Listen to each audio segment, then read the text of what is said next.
বন্ধুরা, কি হয়েছিল যখন একজন ধনী বাবার মেয়ে একজন গরিব রিকশাওয়ালাকে বলল যে তুমি আমাকে বিয়ে করো, যত টাকা বলবে তত দেব, কিন্তু রিকশাওয়ালা এক ঝটকায় তাকে প্রত্যাখ্যান করে দিল। তারপর যখন ছেলেটির সত্যি পরিচয় সামনে এলো, তখন এমন কিছু হলো যা কেউ ভাবতেও পারেনি। গল্পে এগোনোর আগে যদি গল্পটি ভালো লাগে তাহলে ভিডিওটি লাইক করুন, চ্যানেল স্টোরি ভয়েস সাবস্ক্রাইব করুন এবং কমেন্টে আপনার গ্রাম শহরের নাম অবশ্যই লিখুন, যাতে আমরা আপনাকে ধন্যবাদ জানাতে পারি। তাহলে চলুন গল্পটি শুরু করা যাক। সকাল ঠিক 5:12। ঠান্ডা বাতাস বইছিল, আর এই ঠান্ডা বাতাসে প্রিয়া সিংয়ের শ্বাস দ্রুত হয়ে গিয়েছিল। আজ তার পরীক্ষা ছিল, সেই পরীক্ষা যার জন্য সে 7 বছর পরিশ্রম করেছিল। প্রতি রাত জেগে পড়াশোনা করেছিল, প্রতিটি আনন্দ, প্রতিটি আরাম, প্রতিটি আহ্লাদ ত্যাগ করেছিল। কিন্তু আজ জীবন তার জন্য আরও একটি পরীক্ষা রেখে দিয়েছিল। বাড়ি থেকে বেরোতেই দেরি হয়ে গেল, আর রাস্তায় তার গাড়ির সঙ্গ ছেড়ে দিল। ইঞ্জিন হঠাৎ বন্ধ, গাড়ি রাস্তার মাঝে দাঁড়িয়ে, আর তার চোখে উদ্বেগ। হে ভগবান, এটা কি হয়ে গেল? প্রিয়া কপালে হাত রেখে বলল, তার কাছে মাত্র 15 মিনিট বাকি ছিল, মাত্র 15। যদি সে সময়মতো কলেজে না পৌঁছায়, তাহলে তার জীবনের সবচেয়ে বড় স্বপ্ন চূর্ণ বিচূর্ণ হয়ে যেত। সে রাস্তায় এদিক ওদিক তাকাতে লাগল। কোনো গাড়ি নেই, কোনো অটো নেই, কোনো আশা নেই। তখনই ট্রাফিকের সামান্য ফাঁকে একটি পুরনো রিকশা দেখা গেল। পুরনো ছিল, কিন্তু পরিষ্কার ছিল। তার ঘণ্টার টুনটুন শব্দ কোনো আশার মতো শোনাল। প্রিয়া তৎক্ষণাৎ হাত তুলে রিকশা থামাল। রিকশা ধীরে তার দিকে ঘুরে থামল। তাতে বসা সাদাসিধা পোশাকের একটি ছেলে গভীর চোখে তাকে দেখতে লাগল। প্রিয়া দ্রুত বলল, ভাই, প্লিজ আমাকে আমার কলেজে পৌঁছে দিন। আমার 7 বছরের পরিশ্রম দাঁড়িপাল্লায়। আপনি যত টাকা বলবেন দেব, শুধু আমাকে 10 মিনিটে পৌঁছে দিন। ছেলেটি কিছু মুহূর্ত তাকে দেখল। তার দৃষ্টিতে না কোনো লোভ ছিল, না কোনো তাড়াহুড়ো।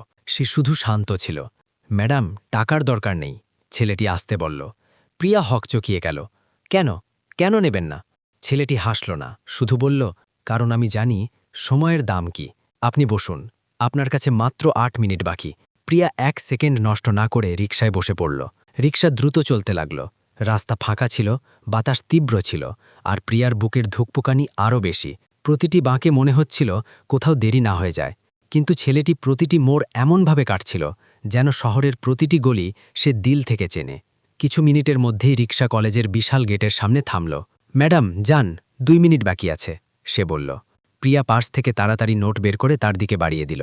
এটা নাও, আর শোনো, তুমি এখানেই থেকো, আমাকে ফিরেও আসতে হবে।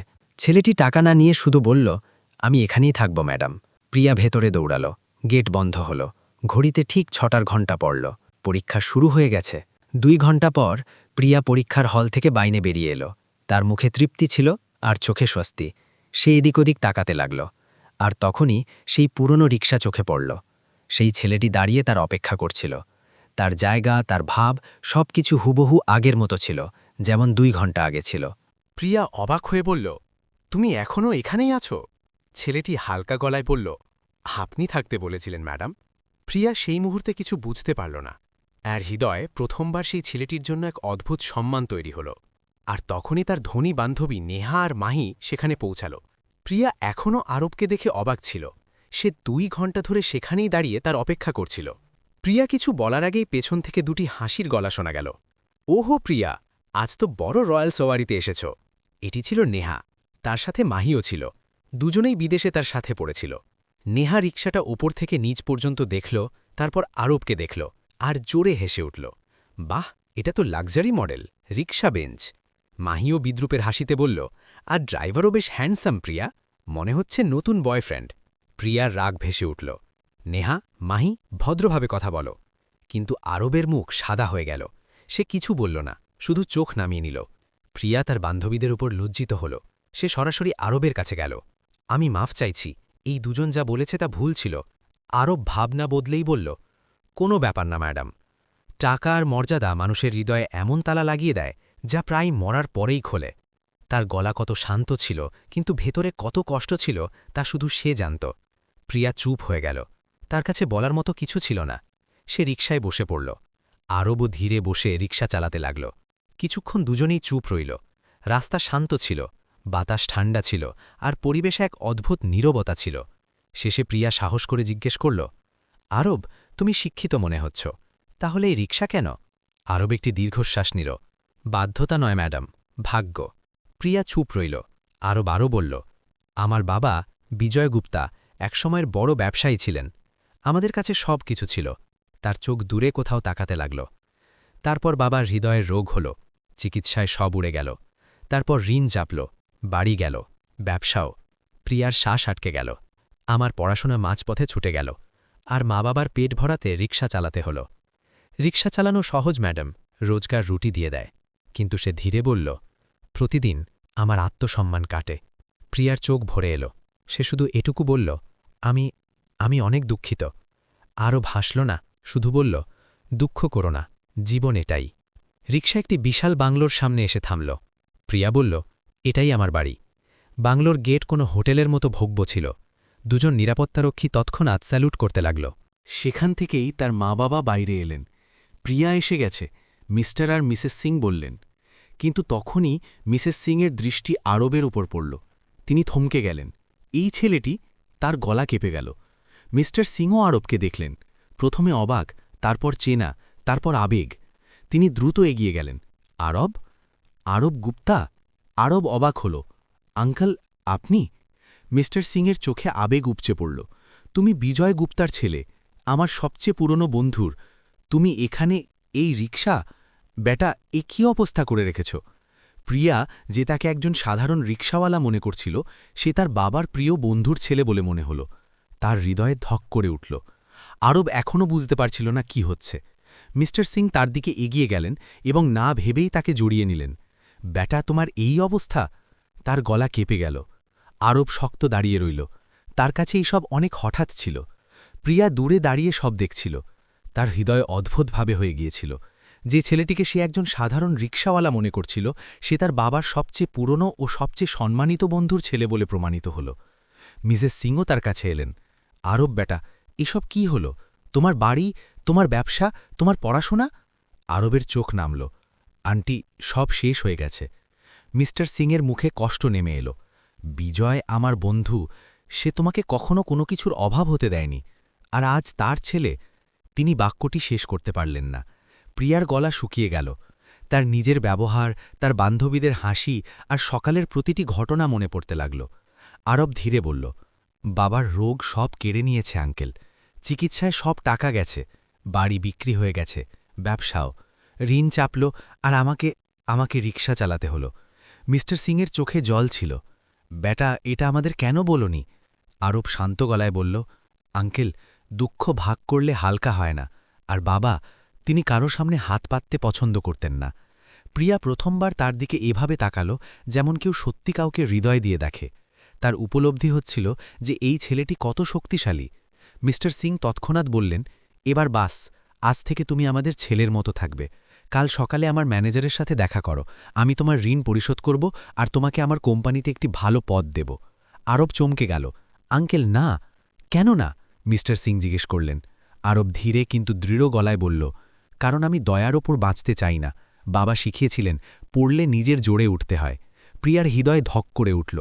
আরবের মধ্যে এমন কিছু দেখল যা সে আজ পর্যন্ত কোনো ছেলের মধ্যে দেখেনি। আত্মসম্মান, সততা, খাঁটি স্বভাব। মিস্টার সিং বললেন, বেটা, তুমি ভুল বুঝছ। আমি তোমাকে দয়া দিচ্ছি না, আমি বন্ধুত্ব রক্ষা করছি। আরব বলল, বুঝছি আঙ্কেল, কিন্তু ঋণ আমি নিজে পরিশোধ করব, আর চাকরিও আমি নিজের পরিশ্রমে উপার্জন করব। প্রিয়া আরবের ওপর গর্বের মতো অনুভব করল। সে ভাবল, এই ছেলে সত্যিই আলাদা। কিছুক্ষণ পর আরব যাওয়ার অনুমতি চাইল। সে বাইরে বেরোল, রিকশার কাছে গেল, হ্যান্ডেল ছুলো এবং এক মুহূর্তের জন্য থামল। প্রিয়া তার পেছনে দৌড়াল। আরব, শোনো। আরব ঘুরল না, শুধু বলল, হ্যাঁ ম্যাডাম। প্রিয়া প্রথমবার তার নামে সম্মানের ভার অনুভব করল। তুমি সত্যি অনেক ভালো মানুষ। আরব হালকা চোখ তুলল। ভালো হওয়া সহজ নয় ম্যাডাম, মহার্ঘ পড়ে। প্রিয়ার চোখ ভরে এলো, কিন্তু সে আরও কিছু বলার আগেই আরব রিকশা স্টার্ট করে চলে গেল। প্রিয়া তাকে যেতে দেখতে থাকল। সে ভাবতেও পারেনি যে সকালে যে রিকশাওয়ালাকে সে কেবল একজন চালক মনে করেছিল, সন্ধ্যার মধ্যে সেই ছেলেটি তার হৃদয়ের কোনো কোণে জায়গা করে নিচ্ছিল। রাতে প্রিয়া ঘুমের মধ্যেও অস্থির ছিল। সে বারবার আরবকে মনে করছিল। সকাল হতেই সে একটি সিদ্ধান্ত নিল, এমন একটি সিদ্ধান্ত যা তার জীবন বদলে দেওয়ার ছিল। সকালের সূর্য পুরোপুরি ওঠেনি, কিন্তু প্রিয়ার মন সারা রাত জাগার পরেও শান্ত হয়নি। সে বারবার আরবের মুখ দেখছিল, তার গলা, তার আত্মসম্মান, তার কষ্ট, সবকিছু তার হৃদয়ে ঘুরছিল। সকাল হতেই সে সিদ্ধান্ত করে নিল, তাকে আরবের সাথে দেখা করতে হবে, আজই, এখনই। সে না খেয়েই বেরিয়ে পড়ল, ফোন করল, আরব, দেখা করা যাবে? আরবের গলা সেভাবেই শান্ত ছিল। হ্যাঁ ম্যাডাম, বলুন, কোথায়? প্রিয়া বলল, পুরনো সিটি পার্কে, এখনই, ২০ মিনিট পর। আরব এলো, সেই সরলতা, সেই আত্মসম্মান, সেই শান্ত চোখ। প্রিয়া তাকে দেখামাত্র ঘাবড়ে গেল, বুক দ্রুত ধুকপুক করতে লাগল। আরব, আমাকে তোমাকে একটা কথা বলতে হবে। আরব থামল। জি ম্যাডাম।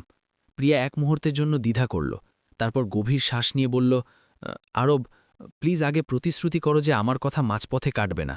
আরব একটু চমকে বলল, ঠিক আছে, কাটব না। প্রিয়ার গলা আস্তে আস্তে কাঁপতে লাগল। আরব, আমি তোমাকে বিয়ে করতে চাই। আরবের মুখ শুকিয়ে গেল, সে ২ কদম পিছিয়ে গেল, তার চোখে রাগ, অবিশ্বাস আর ধাক্কা একসাথে ভরে গেল। এটা কি মজা ম্যাডাম? প্রিয়ার মুখে ভয় নেমে এলো। মজা নয় আরব, সত্যি বলছি। আরব গর্জে বলল, এটা বিয়ে নয়, দান, ভিক্ষা। তুমি আমাকে তোমার টাকায় কিনতে চাইছ? না, প্রিয়া তৎক্ষণাৎ বলল, এরকম নয়। কিন্তু আরব থামার নয়। তোমার বান্ধবীরা ঠিকই বলেছিল, আমি তোমার যোগ্য নই। তুমি মার্সিডিস ক্লাসের, আমি রিকশাওয়ালা। এখন বিয়ের ছলনা দিয়ে আমার সম্মান কিনবে? প্রিয়ার চোখ ভরে এলো। আরব, প্লিজ। আরব ঘুরে হাঁটতে শুরু করল। তার চলন দ্রুত ছিল, গলা ভেঙে গিয়েছিল, হৃদয় আরও জোরে ভাঙছিল। প্রিয়া পেছনে পেছনে দৌড়ালো। থামো আরব, তুমি আমাকে ভুল বুঝছ, থামো। আরব থামল, কিন্তু পেছনে ঘুরল না। প্রিয়া মৃদু গলায় বলল, ঠিক আছে, বিয়ে নয়, আমি তোমাকে যাচাই করছিলাম। আরব ধীরে ধীরে ঘুরল, তার চোখে প্রশ্ন ছিল। প্রিয়া বলল, আমি জানতে চেয়েছিলাম তুমি টাকার লোভী কিনা, তুমি প্রমাণ করে দিলে তুমি নও। কিছুক্ষণের নীরবতার পর প্রিয়া সরাসরি তার চোখের দিকে তাকিয়ে বলল, এখন শোনো, বিয়ে নয়, অংশীদারিত্ব। আমার সাথে কাজ করো। আরও বাবার চমকে গেল। কি? হ্যাঁ, অংশীদারিত্ব। আমি আর তুমি মিলে একটি নতুন ব্যবসা শুরু করি। আরও ভাসল না, শুধু বলল, ম্যাডাম, মজা করো না, তুমি আমার সাথে ব্যবসা? প্রিয়া বলল, হ্যাঁ, আমার কাছে ডিগ্রি আছে, বিদেশি ক্লায়েন্ট আছে, অ্যাকাউন্ট আছে, মার্কেটিং আছে, কিন্তু আমার কাছে মাটির সাথে সংযোগ নেই, শিকড় নেই, মানুষের বোঝাপড়া নেই। সে আরও কাছে এসে বলল, এই সব তোমার কাছে আছে। আরব চুপ। প্রিয়া শেষ আঘাত করল। তুমি কি আমার অংশীদারিত্ব গ্রহণ করছ, নাকি সারা জীবন রিকশা চালিয়েই বাঁচতে চাও? এই লাইনটি আরবের ভেতরে বারুদের মতো ফেটে গেল। তার চোখে এক নতুন আগুন জ্বলে উঠল, আত্মসম্মানের আগুন, চ্যালেঞ্জের আগুন। সে বলল, ঠিক আছে, অংশীদারিত্ব গ্রহণযোগ্য। প্রিয়া হাসল। আরব প্রথমবার অনুভব করল, তার হাসিতে কোনো ধ্বনিত্ব ছিল না, শুধু বিশ্বাস ছিল। এটাই ছিল সেই মুহূর্ত যা দুজনের জীবন বদলে দিল। অংশীদারিত্ব শুরু হয়ে গেল, কিন্তু আসল ঝড় তো আসতে বাকি ছিল। প্রিয়া পরের দিনই আরবকে তার অফিসে ডাকল। একটি ছোট্ট ঘর, 2টি চেয়ার, একটি পুরনো কম্পিউটার আর দেওয়ালে আটা পরিকল্পনা। Falcon express logistics. আরব জিজ্ঞেস করল, এটা কি আমাদের? প্রিয়া মাথা মারল। হ্যাঁ, এটা আমাদের দুজনের। তুমি মাটির বোঝাপড়ার বুদ্ধি দেবে, আমি সিস্টেম আর মডার্ন টেকের বুদ্ধি দেব। আরব অবাক ছিল, কিন্তু প্রথমবার তার ভেতরে আশার হালকা একটি আলো জ্বলল। শুরুতে তাদের কাছে মাত্র একটি পুরনো লোডিং অটো ছিল, রং উঠে গেছে, ধাতুতে মরচে পড়েছে, ইঞ্জিন হাঁপাচ্ছে। প্রিয়া বলল, এর অবস্থার দিকে যেও না, নামের দিকে যাও, ফ্যালকন, আমরা এটাকে উড়াবো। আর সত্যি, তারা এটাকে উড়ালো। তারা নতুন মডেল তৈরি করল। No delay, no payment. আরব জমকে গেল। এটা তো পাগলামি, ট্রাফিকে কী সময়ে নিশ্চয়তা দেবে? প্রিয়া বলল, আমি দেব, আমরা দেব। আরব তার চোখের দিকে তাকাল, সেই চোখ মিথ্যে বলত না। আর তারপর কাজ শুরু হয়ে গেল। আরব নিজেই গাড়ি চালাত, তার মতো সৎ চালক বেছে নিতে লাগল। রাতে রাস্তা ম্যাপ করত, কোথায় জ্যাম লাগে, কোথায় শর্টকাট আছে, সব বুঝে ফেলল। প্রিয়া বসে ডিজিটাল মডেল বানাত, ফোন করত, ক্লায়েন্ট জোগাড় করত, মার্কেটিং করত। দুজনে দিন রাত এক হয়ে গেল। 6 মাস পর ফ্যালকন এক্সপ্রেসের নাম শহরের প্রতিটি গলিতে, প্রতিটি দোকানে, প্রতিটি কথাবার্তায় গুঞ্জরিত হতে লাগল। ছোট ছোট লোডিং অটো এখন ব্র্যান্ডেড মিনি ভ্যান হয়ে গিয়েছিল। তাতে চকচকে বড় বড় অক্ষরে লেখা ছিল, উই ডেলিভার ট্রাস্ট। আরব এখন রিকশাওয়ালা ছিল না, সে ছিল ফ্যালকন এক্সপ্রেসের কো-ফাউন্ডার। নতুন অফিস, নতুন টিম, নতুন গাড়ি, আর তার কাছে একটি চকচকরি এসইউভি। তার জীবনের সবচেয়ে বড় মুহূর্ত তখন এলো যখন এক সকালে অফিসের বাইরে কেউ তার নাম ধরে ডাকল, এক্সকিউজ মি মিস্টার আরব। আরব ঘুরল, আর মুখ দেখেই পুরনো স্মৃতি জ্বলে উঠল। সেটি ছিল নেহা, প্রিয়ার সেই বান্ধবী, সেই অহংকার।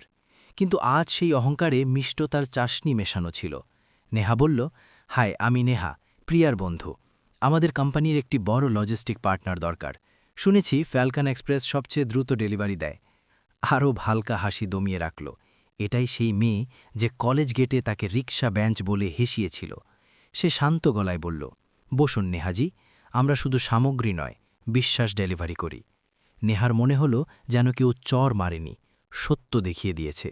সে তৎক্ষণাৎ বলল, আমাদের ২৪ ঘন্টার ডেলিভারি চাই। আরব টেবিলে রাখা ইন্টারকম চাপল। পূজা, ফ্যালকনের প্রাইস চার্ট নিয়ে এসো। আর নেহার দিকে তাকিয়ে বলল, আমরা ২৪ ঘন্টায় নয়, ১২ ঘন্টায় ডেলিভারি করব।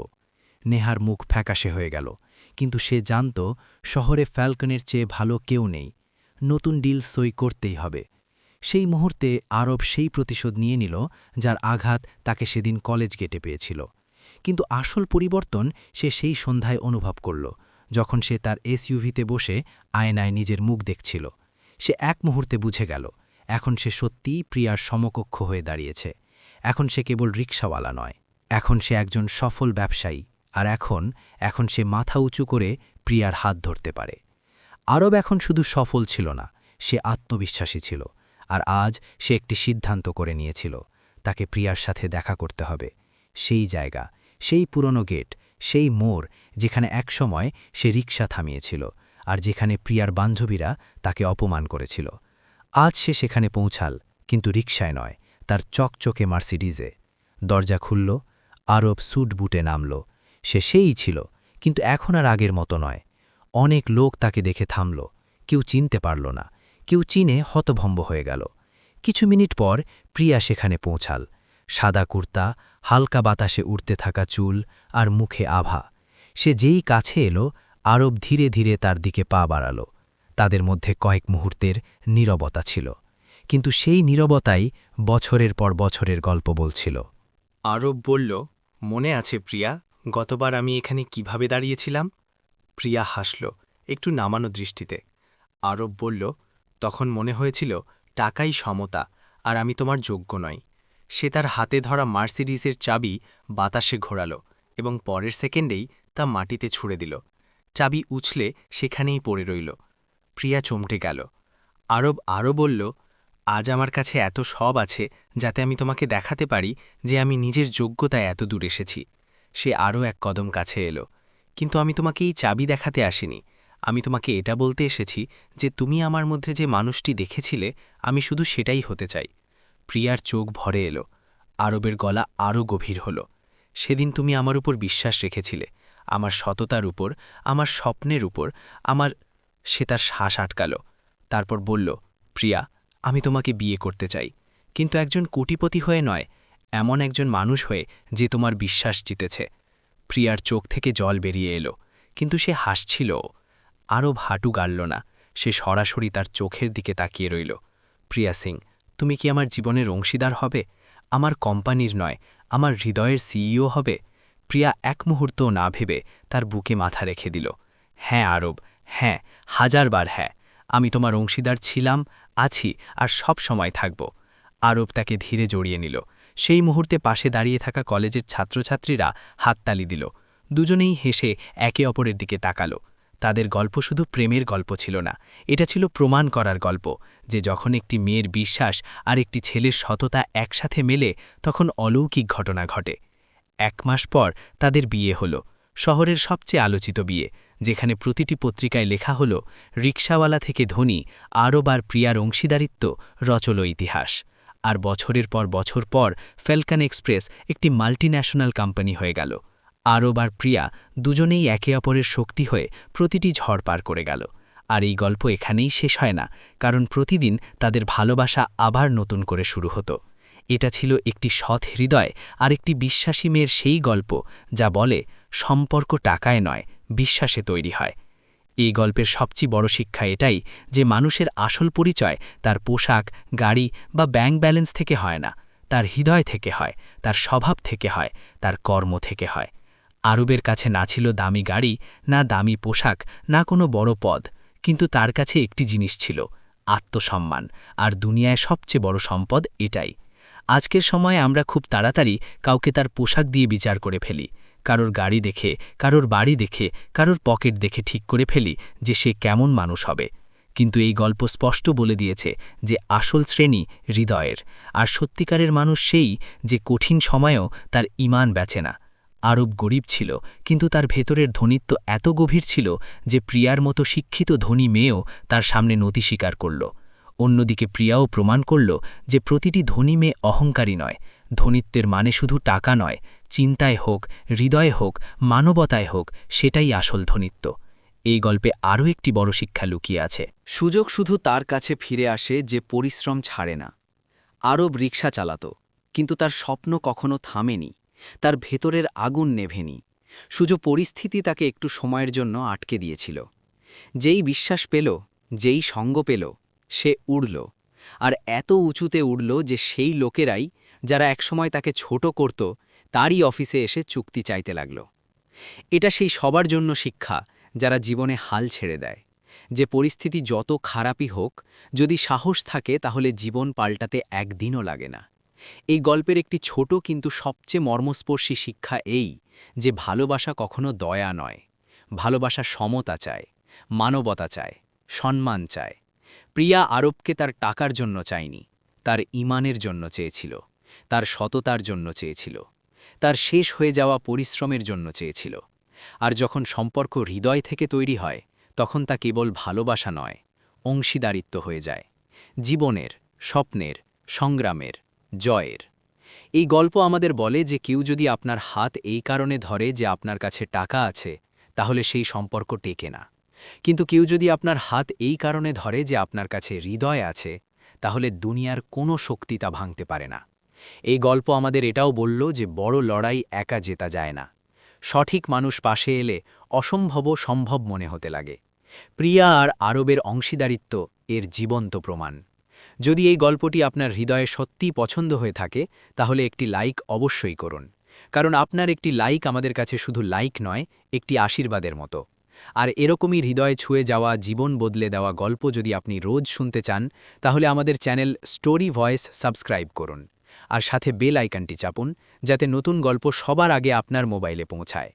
আপনি এই ভিডিওটি এতদূর পর্যন্ত দেখেছেন, এর মানে হলো আপনার হৃদয় সত্যি ভালো। এর জন্য আপনাকে দিল থেকে ধন্যবাদ। আর হ্যাঁ, আপনার গ্রাম বা শহরের নাম কমেন্টে অবশ্যই লিখুন, যাতে আমরা আপনাকে হৃদয় থেকে কৃতজ্ঞতা জানাতে পারি। ততক্ষণের জন্য জয় হিন্দ, জয় ভারত, জয় জওয়ান, জয় কিষান।